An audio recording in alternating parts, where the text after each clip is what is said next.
Pembahasan yang pertama adalah zakat. Apa itu zakat? Dari sisi bahasa, kata zakat diambil dari bahasa Arab zakah, yang berarti suci, baik, tumbuh, dan berkembang.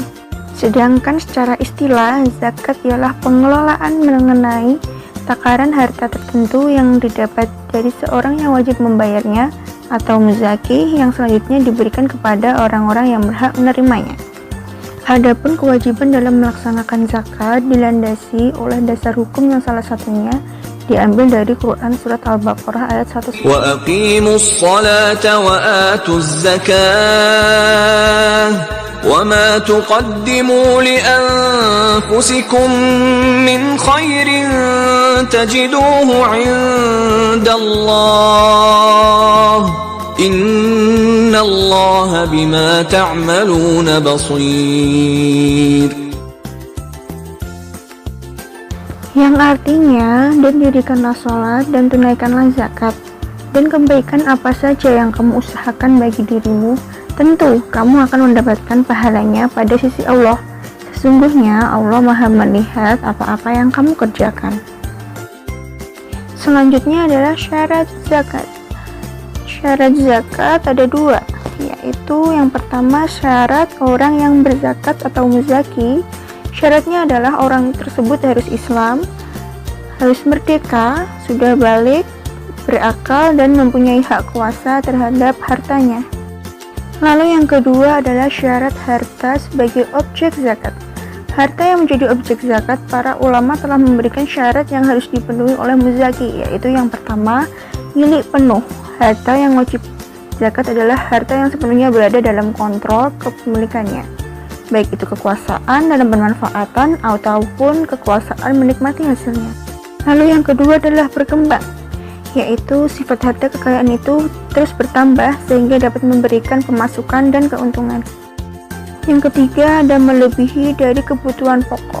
Jadi harta yang kita punya harus sudah melebihi dari kebutuhan pokok seperti rumah, pakaian, kesehatan, pendidikan, atau keperluan sehari-hari.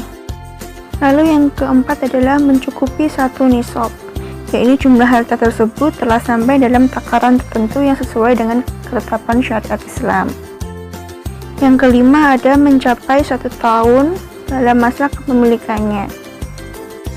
Yang terakhir adalah harta yang dimiliki tersebut telah bebas dari hutang, baik hutang dalam bentuk nazar atau wasiat maupun hutang kepada orang lain.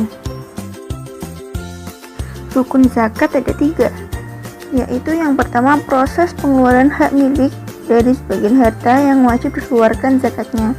Yang kedua adalah penyerahan harta tersebut dari muzaki kepada orang yang bertugas atau orang yang mengurusi zakat.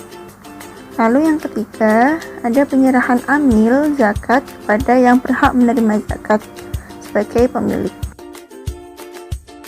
Tidak semua orang berhak menerima zakat ya. Ada 8 golongan yang berhak menerima zakat. Yang pertama adalah fakir, yaitu mereka yang tidak memiliki harta maupun pekerjaan yang dapat mencukupi kebutuhan hidup mereka sehari-hari. Lalu yang kedua ada orang miskin, yakni orang yang memiliki pekerjaan akan tetapi penghasilannya belum cukup memenuhi kebutuhan hidupnya. Lalu yang ketiga ada amil, yakni panitia yang mengurusi proses zakat baik dari pengumpulannya hingga pembagian zakat. Lalu yang keempat ada mu'alaf, yakni mereka yang baru saja masuk Islam. Yang kelima ada hamba sahaya, yakni budak muslim yang sudah membuat perjanjian dengan tuannya untuk dimerdekakan. Lalu selanjutnya ada orang yang terjerat dalam hutang. Lalu ada fisabilillah, yakni mereka yang berusaha dan memperjuangkan untuk menyebarluaskan agama Islam serta mempertahankannya. Dan yang terakhir ada ibnu sabil, ialah musafir untuk melaksanakan suatu hal yang bersifat baik bukan dalam melaksanakan kemaksiatan. Bila kita lihat, memang dengan zakat harta kita berkurang, akan tetapi dalam pandangan Allah tidak demikian, karena zakat membawa berkat atau menambah pahala. Zakat memiliki banyak hikmah, diantaranya adalah yang pertama, menolong, membangun, dan membina kaum duafa dalam memenuhi kebutuhan pokok hidupnya. Lalu yang kedua adalah menghindarkan kaum duafa dari prasangka iri hati, dengki, dan benci dari orang-orang yang berkecukupan dan mewah yang ada di sekitarnya. Yang ketiga adalah dapat menyatukan dan menyamaratakan umat dengan memunculkan adanya rasa tanggung jawab dalam membantu saudara-saudaranya yang membutuhkan uluran tangan. Yang keempat, dapat membersihkan diri dari dosa serta mewujudkan tatanan masyarakat yang rukun, damai, harmonis, dan sejahtera. Adapun manajemen zakat, yang pertama adalah pengumpulan, lalu penyaluran, lalu setelahnya ada pendayagunaan, lalu pengawasan, dan pertanggungjawaban. Untuk jenis dan nisab zakat bisa dilihat di handbook ya. Bismillahirrahmanirrahim. Baik, saya akan melanjutkan materi yang berikutnya, yakni tentang sedekah. Sedekah berasal dari kata asidik yang berarti benar. Secara umum, sedekah adalah mengamalkan atau memberikan harta kita secara ikhlas dengan tanpa meminta imbalan, semata-mata karena Allah Subhanahu wa taala sebagai bukti kebenaran keimanan seseorang.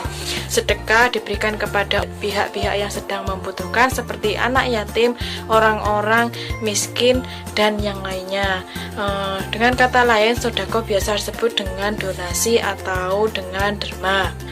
Dalam bersedekah kita dilarang untuk menyebut-nyebutkan pemberian dan menyakiti hati dari si penerima sesuai dengan firman Allah dalam Quran surat Al-Baqarah ayat 264 yang berbunyi Bismillahirrahmanirrahim. Ya ayyuhalladzina amanu la tubtilu shadaqatikum bil manni wal adha kalladzi yunfiqu malahu ria'an nas wa la yu'minu billahi wal yawmil akhir famathaluhu kamathali safwanin alaihi turabu fa'asabahu wabilun fatarakahu salda la yaqdiruna ala syai'in mimma kasabu wallahu la yahdil qaumal kafirin, yang artinya, hai orang-orang yang beriman, janganlah kamu menghilangkan pahala sedekahmu dengan menyebut-nyebutnya dan menyakiti perasaan si penerima seperti orang yang menafkahkan hartanya karena ria kepada manusia dan dia tidak beriman kepada Allah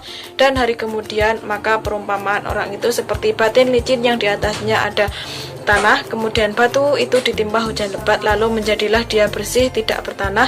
Mereka tidak menguasai sesuatu pun dari apa yang mereka usahakan, dan Allah tidak memberi petunjuk kepada orang-orang kafir. Kemudian sedekah harus diberikan secara tulus ikhlas semata-mata karena Allah dan tanpa mengharapkan imbalan dari orang yang diberi sedekah, seperti firman Allah dalam Quran surat Al-Baqarah ayat 272 yang berbunyi A'udzubillahi minasyaitonirrajim. Bismillahirrahmanirrahim. Wa ma tunfiquna illa ibtigha'a wajhillah wa ma tunfiqu min khairin yuwaffa ilaikum wa antum la tuzlamun, yang artinya yakni, dan janganlah kamu membelanjakan sesuatu melainkan karena mencari ridho Allah, dan apa harta yang baik yang kamu nafkahkan niscaya kamu akan diberi pahala yang cukup dan sedikit apa yang akan dianiaya. Kemudian yang selanjutnya, apa saja yang bisa digunakan dalam bersedekah? Yang pertama yakni bisa menggunakan makanan, minuman, harta maupun benda. Selain itu, kita bisa menggunakan sikap atau jasa kita.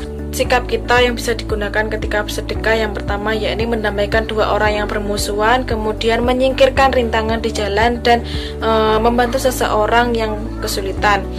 Sebagai contoh, ketika ada seseorang yang ingin berjalan menuju masjid untuk beribadah, ketika ada rintangan kita bisa membantunya, itu juga termasuk ke dalam sedekah. Kemudian ketika kita tidak mempunyai harta benda atau uang atau makanan sekalipun, kita juga bisa bersedekah dengan menggunakan senyuman, sesuai dengan sabda Rasulullah SAW yang berbunyi tabassamuka fi wajhi akhika laka sedekah, yang artinya adalah tersenyum di hadapan temanmu adalah bagian dari sedekah. Kemudian dari segi harta, kita bisa menggunakan uang kita untuk membangun atau menyedekahkan uang kita untuk membangun musola, sekolah, dan madrasah. Kemudian adapun sedekah anak soleh kepada orang tuanya adalah selalu mendoakan kedua orang tuanya, baik yang masih hidup maupun yang sudah meninggal. Selain itu, bentuk amalan dan kebenaran iman seseorang terhadap perintah Allah Subhanahu wa taala, sedekah memiliki banyak keutamaan dalam pelaksanaannya.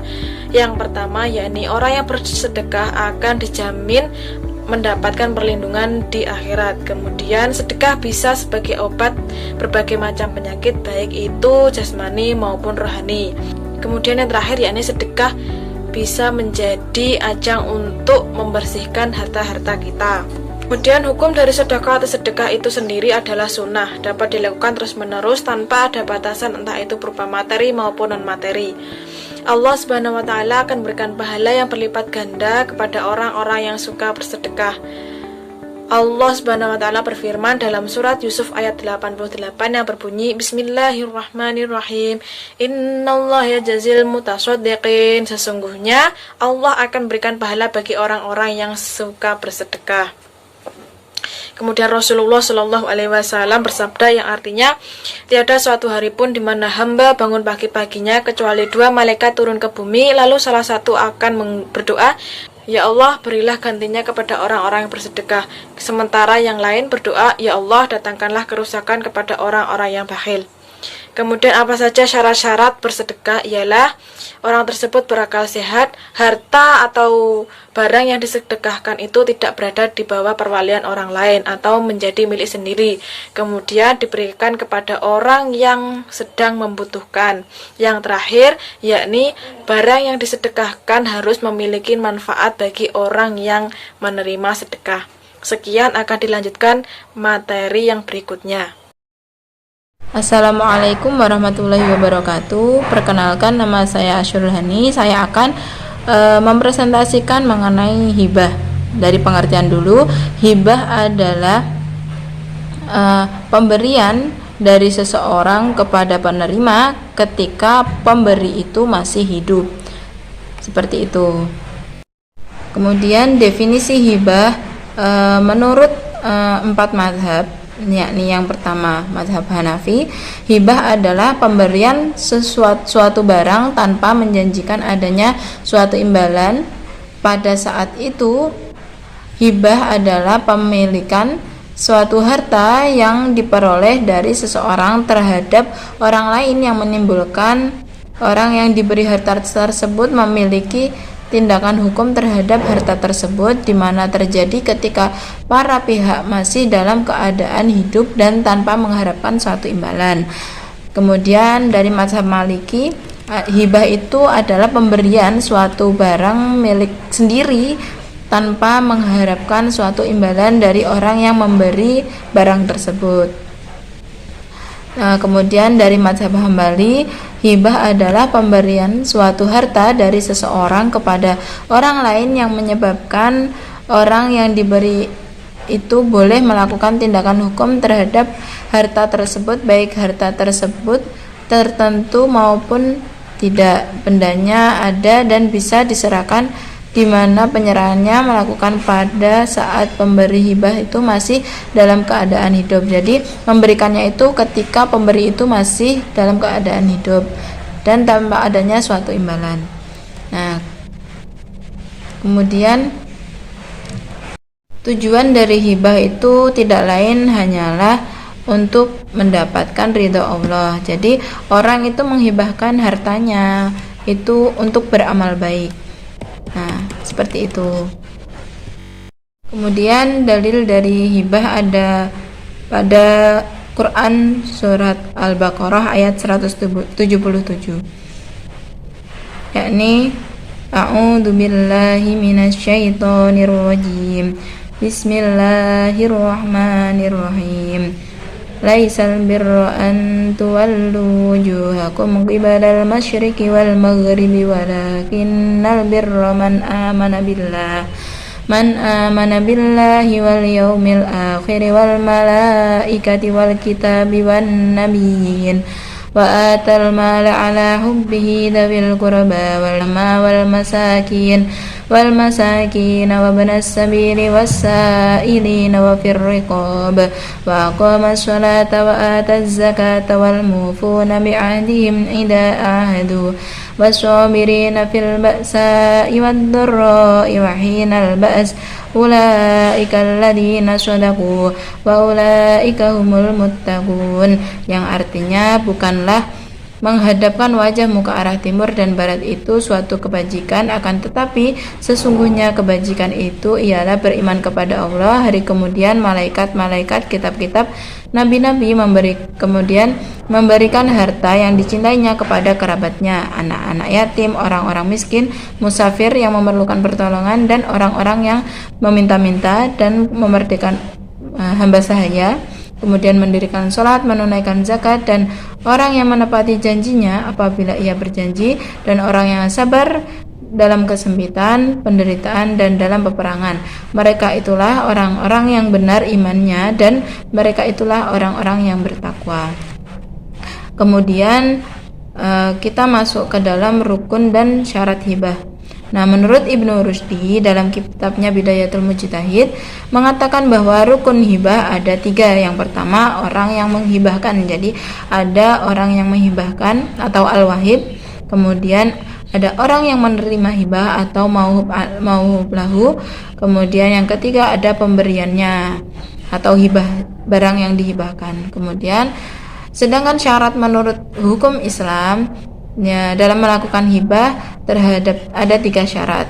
Nah, yang pertama ada ijab, kemudian qabul, dan qobet atau penyerahan harta milik sendiri, baik dalam bentuk maupun secara simbolis. Kemudian ada juga motivasi hibah. Nah, motivasi hibah itu untuk melakukan hibah secara hakiki adalah semata-mata mengharap ridha Allah. Jadi seperti tujuannya tadi. Namun secara lahiriah adanya kepedulian kepada sesama untuk melakukan kebaikan-kebaikan. Kemudian ada hukum hibah. Hukum hibah itu boleh, maka hukum hibah dapat dibagi menjadi sunnah, haram, dan makruh. Hukum asalnya itu boleh. Nah, yang pertama ada sunnah hibah, termasuk sunnah yang dianjurkan untuk dikerjakan karena banyaknya maslahat yang terkandung di dalamnya, seperti melembutkan hati, memupuk tali silaturahmi, dan sebagainya. Kemudian ada juga haram. Hibah itu dapat menjadi haram jika dimaksudkan untuk kedoliman dan kemaksiatan, seperti pemberian hibah kepada orang lain berupa harta yang secara terang-terangan berujung kepada kemaksiatan. Nah, kemudian ada juga makruh. Jadi hibah itu bisa menjadi makruh apabila orang itu memberi hibah. Nah, untuk itu dia memiliki sifat riya dan sombong, seperti memberi harta hibah dengan maksud memperoleh imbalan sesuatu. Dan yang terakhir ada hikmah dari hibah. Yang pertama, pemberi hibah mendapatkan ridho dari Allah, kemudian mendapat apresiasi dari penerima dan orang lain, kemudian ada respon positif dari penerima, menyambung silaturahmi, dan dapat memanfaatkan barang yang dihibahkan untuk kebaikan, kemudian merasa terbantu untuk memenuhi kebutuhan dan pemberi hibah tadi dan penerima hibah terjalin silaturahmi. Mungkin sekian yang dapat saya sampaikan, kurang lebihnya saya mohon maaf. Wassalamualaikum warahmatullahi wabarakatuh. Kita masuk pada pembahasan mengenai hadiah. Apa yang dimaksud dengan hadiah? Hadiah adalah harta benda tanpa ganti rugi yang di dalamnya dikirimkan kepada penerima untuk memuliakannya. Jadi hadiah ini boleh dibalas, boleh juga tidak. Dan ini juga berbeda dengan hibah ataupun yang lainnya. Kita masuk pada rukun hadiah. Apa saja sih rukun-rukun hadiah itu? Mari simak penjelasan yang akan saya sampaikan. Hadiah, rukunnya ada beberapa. Yang pertama yang disebut dengan wahib atau pemberi adalah orang yang menginginkan hadiah atau pemindahan kepemilikan. Dan rukunnya sendiri yang pertama ialah harus sempurna. Yang dimaksud sempurna itu adalah sempurna akalnya. Jadi bisa memikirkan segala sesuatu itu dengan lancar. Kemudian yang kedua, mestilah balik. Dan selanjutnya adalah mauhub atau penerima. Karena hadiah itu merupakan sebuah transaksi yang langsung, jadi wajib hukumnya apabila terdapat penerima hadiah itu sendiri yang disebut dengan mauhub lah. Kemudian yang ketiga adalah barang yang dihadiahkan. Apa sih yang dimaksud dengan syarat-syarat hadiah? Nah, syarat hadiah ini adalah segala sesuatu yang digunakan sebagai pendukungnya. Apa saja sih? Yang pertama itu adalah syarat sebagai wahib itu apa? Yaitu berakal, balik, dan pintar. Dan selanjutnya adalah barangnya. Pertama, harus ada pada waktu hadiah. Kedua, harus berupa harta yang kuat dan bermanfaat. Yang ketiga adalah milik sendiri. Nah, kalau milik orang lain janganlah ya. Dan yang keempat adalah telah diterima atau telah dipegang oleh si penerima. Selanjutnya adalah penerima memegang hadiah itu atas seizin yang memberikan. Itulah penjelasan mengenai hadiah. Selanjutnya kita akan masuk pada pengertian mengenai wakaf. Kita tentunya tidak asing lagi mengenai istilah wakaf ini karena memang simpang siur, baik problematikanya maupun apapun itu. Kita akan bahas satu persatu mulai dari pengertian. Apa sih yang dimaksud dengan wakaf? Wakaf adalah suatu kata yang berasal dari bahasa Arab yaitu waqafa, memakai qaf, yang berarti menahan, menghentikan, ataupun mengekang. Dan dalam bahasa Indonesianya sendiri diucapkan dengan kata wakaf. Dan inilah yang dipakai dalam sistem perundang-undangan Indonesia. Sedangkan menurut istilah sendiri, wakaf adalah menahan harta yang diambil manfaatnya tanpa menghabiskan atau meneruskan bendanya dan digunakan untuk kebaikan. Banyak sekali penjelasan mengenai wakaf sendiri, baik berupa mazhab-mazhab itu juga banyak sekali, dan dalil hukumnya ini terdapat pada Quran Surat Ali Imran ayat 92. Kamu sekali-kali tidak sampai kepada kebajikan atau yang sempurna sebelum kamu menafkahkan sebagian harta yang kamu cintai, dan apa saja yang kamu nafkahkan maka sesungguhnya Allah mengetahuinya. Itulah arti dari Quran Surat Ali Imran ayat 92. Dan di ayat tersebut perintah menafkahkan harta yang dicintai itulah yang dimaksud dengan wakaf sendiri. Apa sih jenis-jenis wakaf? Itu banyak sekali, berdasarkan peruntukan ada dua, yakni ahli dan khairi. Sedangkan berdasarkan jenis harta itu juga dibagi lagi menjadi dua. Yang pertama adalah, maksud saya dibagi menjadi tiga. Yang pertama adalah benda tidak bergerak, bisa berupa hak tanah, bangunan, tanaman, ataupun benda bergerak lainnya ya. Yang kedua adalah benda bergerak selain uang, bisa disebut benda yang dapat dipindah, benda yang dihabiskan dan yang tidak, air dan bahan bakar. Kemudian yang ketiga adalah berdasarkan waktu. Itu dibagi lagi menjadi dua, yaitu mu'abbad dan mu'aqqad. Selanjutnya adalah berdasarkan penggunaan harta yang diwakafkan. Ini juga ada dua, yaitu ubazir atau zati. Yang ketiga adalah mistismeri. Nah, rukun dan syarat wakaf sendiri, rukunnya ada 4, yaitu wakif, mauquf alaih, mauquf, dan syikhot. Sedangkan syaratnya ini hampir sama dengan syarat-syarat sebuah kegiatan, baik sedekah ataupun apa, harus ada bendanya. Dan tata caranya sendiri ada banyak sekali, ada 5. Yang pertama itu wakif menghadap kepada nazir, kemudian diikrarkan, kemudian ikrarnya itu baik bisa disampaikan secara lisan maupun tulisan. Sedangkan PPAIW itu menyampaikan kepada Kementerian Agama, kemudian barulah dicetak sebuah dokumen atau peresmiannya, karena memang seperti itu sistemnya di Indonesia. Nah, ketentuan wakaf di Indonesia sendiri adalah bisa berupa uang, surat berharga, dan wakaf ini hukumnya boleh atau jawaz. Dan selanjutnya boleh disalurkan untuk kebaikan hal yang bersifat syar'i. Dan selanjutnya itu nilai pokoknya dijamin kelestariannya dan tidak boleh dijual, dihibahkan, ataupun diwariskan. Kemudian apa sih hikmah dari semuanya ini? Yang pertama adalah menyucikan diri dari kotoran dosa, memberantas penyakit iri, dapat menolong atau membina kaum yang lemah, dapat menunjang sistem kemasyarakatan yang baik dan benar, dan merupakan unsur penting dalam distribusi sebuah harta. Itulah penjelasan mengenai zakat, sedekah, hibah, hadiah, dan wakaf. Semoga apa yang kelompok kami sampaikan dapat menjadi sebuah ilmu baru atau pengetahuan baru dan dapat diterapkan di masyarakat. Adapun kurang lebihnya, wabillahi taufiq wal hidayah. Wassalamualaikum warahmatullahi wabarakatuh. Terima kasih sudah menyaksikan.